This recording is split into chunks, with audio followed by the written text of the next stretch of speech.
one more special guest, the one and only, Bill Simmons.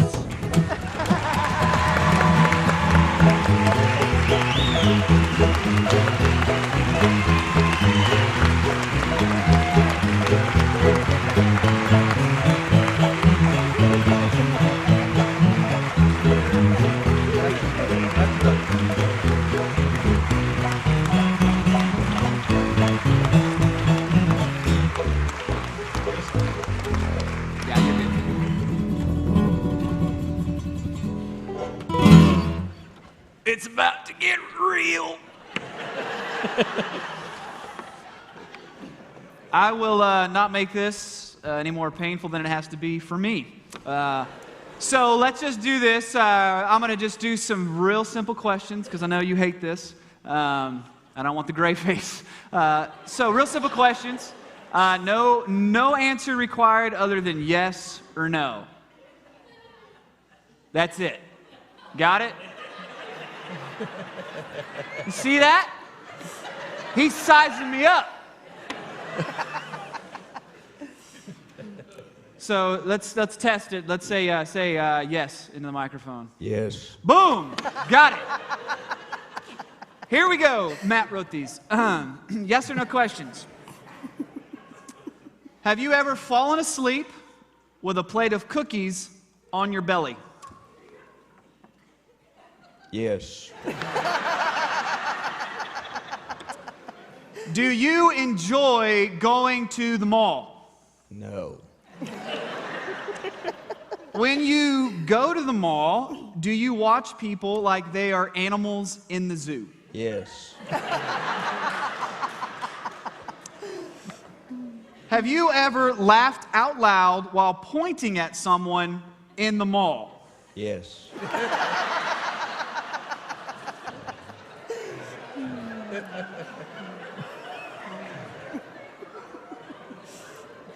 You're doing good. Don't laugh too hard, it was probably you.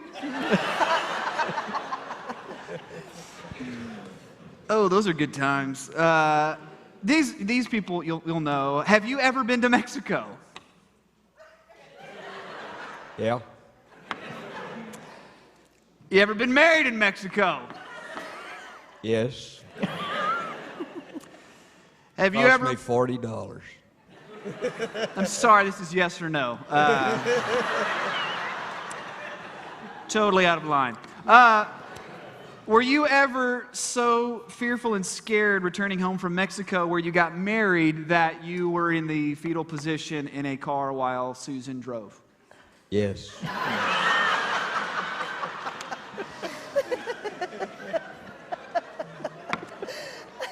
Do you want me to ask you any more questions? No.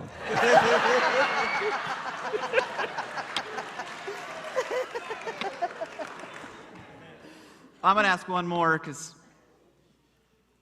I think I'm still faster than you. If you had to do it all over again, would you accept the call to be the pastor of River Hills Baptist Church? On most days.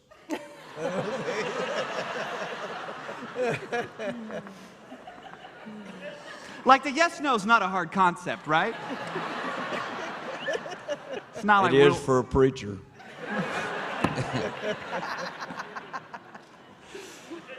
Kind of figured that's where we were going to go with that. Okay, so if I say you have more questions, you can use anything. I mean, you're already changing the rules, so do what you want here. You can dismiss everybody if you want, but we're not going to leave. So when you think of River Hills Baptist Church, what are some words or phrases that come to your mind? Redneck. Now, on that, is it true or is it not true that initially when River Hills got their first church vans, you wanted them to put gun racks in the back of them? True or false?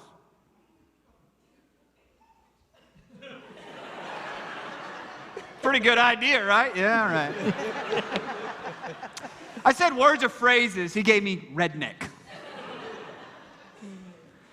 All right. So I know you have tons of stories that you're dying to share right now. I can just tell. Do you see the tone in his face?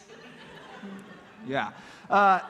some of your maybe favorite stories or some of the funniest stories that you can think of during your time here at River Hills. If you'd stop staring into my soul, that'd be great.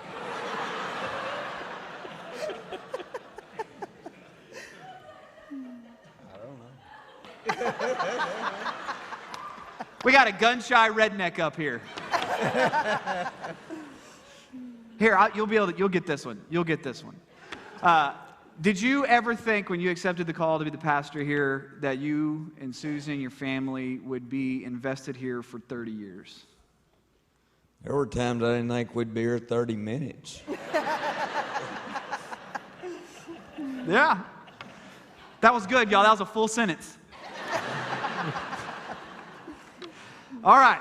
Okay, so I know you'll have answers to this one. So two-sided here. One of them, what do you think have been some of the biggest hurdles or challenges that River Hills has faced in the last 30 years? And on the flip side of that, how those good victories have come out of some of those challenges, some good positive victories. Well, there's been a lot of, there's been a lot happen over 30 years. I don't know. You just kind of go from one stage to the other, I guess, and I think one of the things I was thinking about this morning that, I was thinking about the people that were here when I came 30 years ago. They're the ones that have jumped through some hoops, I think, over the years, and as things have changed. How many of y'all were here 30 years ago when I came? Would you stand up?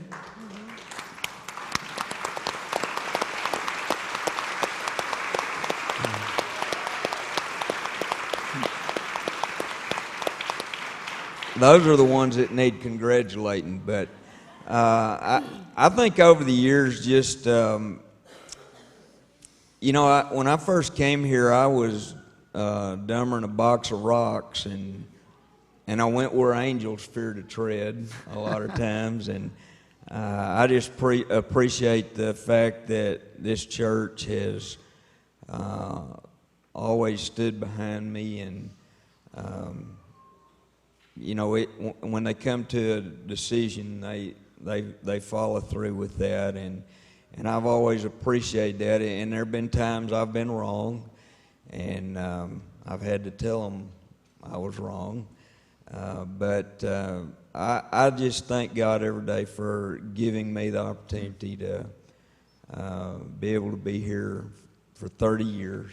I know I don't look that old, but I am grateful, for the opportunity I've had to be here, and all the people that I've met over the years, and the people I've been able to work with, even you and Sherilyn. Special season. Yeah. Special season.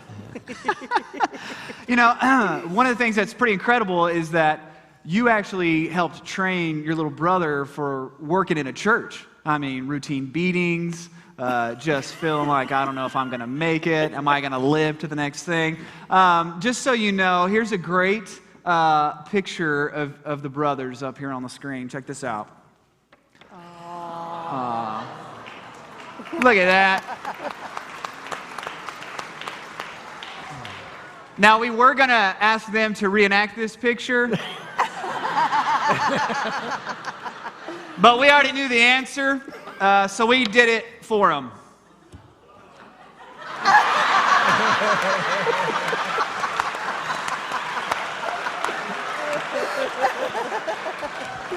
Now y'all know why I call him Monkey Boy. Now, how long did y'all live in Switzerland? That's the only sweater I ever had. Which, that picture just reminds me, that's one of the things that you've done. Like your brother was saying, you mentored him, you taught him some things, and, us second-line ministers, as Sherilyn's pointed out, Matt and I, obviously, we've had some great experiences with you, and you've always just really kind of invested in us, and we won't forget that. I mean, here's a great little picture. Brother Bill believes in discipleship, and he would invite us over for a little book time, and that was always super helpful. I got in trouble a lot for not sitting still, but that was good. I mean, and the biggest thing is being able to go on trips and see how Brother Bill handles all that, so that...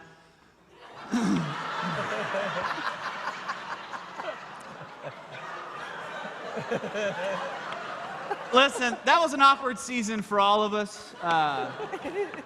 Brother Bill was growing a mustache, and we were trying to learn how to snow ski, so it's always been good. Some good fun times.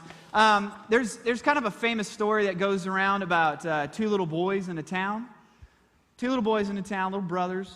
One's 10 and one's 8. And it just seemed like anytime something bad happened in the town, anything mischievous happened, it was these two boys, and everybody knew it. And so at some point, the parents they're losing it. They don't know what to do. They don't know how to handle themselves. So the mom and the dad are talking, and they're saying, you know, our pastor, he's the one that's been able to set these other kids straight. Maybe we'll just set up an appointment with them. And so the dad agrees. He's like, I'm about to wear one of these kids out, and it's going to go bad, so let's send him to the preacher and see what happens. So the parents decide to send the 8-year-old little boy into the pastor's office. Pastor sits down with him, gets him across from the desk in a very intimidating type of, you got something to tell me, boy? And he looks at him and he says, where's God? And the 8-year-old little boy just kind of, nothing. So the preacher looks at him and he goes, I asked you, where's God? Still nothing. The preacher finally stands up at his desk and he looks at him and he says, you better tell me where God is.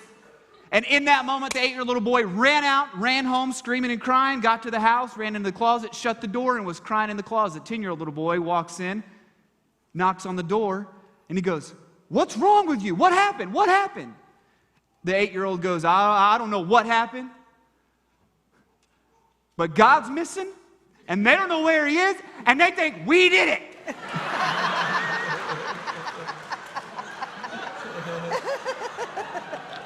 That was y'all.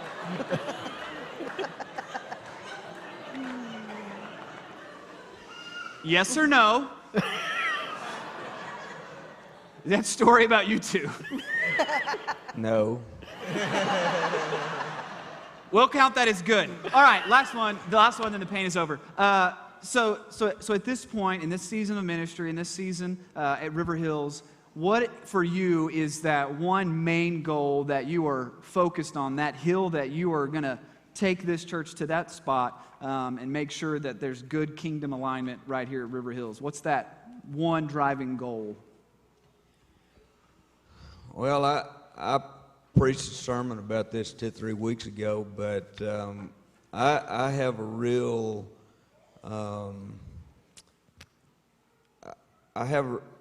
I think there's a sense of urgency in the modern church that probably over the last 100 years we've kind of gotten away from our theological moorings, and so my desire is to leave behind a church that is big on teaching people about God and the things of God, starting with the little bitty kids all the way up to the oldest adults. And this church has always been known for Bible teaching, but we can never say that we have arrived. And so I guess, you know, I know that I'm not all that important, but I would like to get our church in a place where when I'm not here, it's better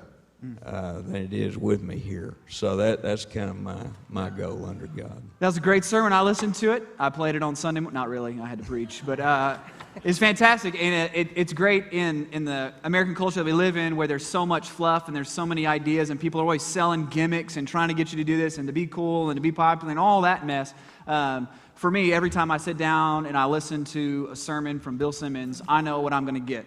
I'm going to get the Word, I'm going to get into Jesus as fast as it can, and I'm going to get what I believe Jesus intended whenever he said, go and make disciples and go and preach them and teach them and make disciples, teaching them to observe everything. Whenever I listen to one of your sermons, I know that's what I'm going to get, and I believe that what you're talking about driving deep roots, keeping people Christ-centered, I believe you've been doing that for 30 years here, and that's what makes you Bill Simmons, is that you can look back at where you were and go, not good enough, let's keep going. And just know we're in your corner, and we got your back, and whatever we can do to lead this charge with you, we're in. Bill Simmons, everybody.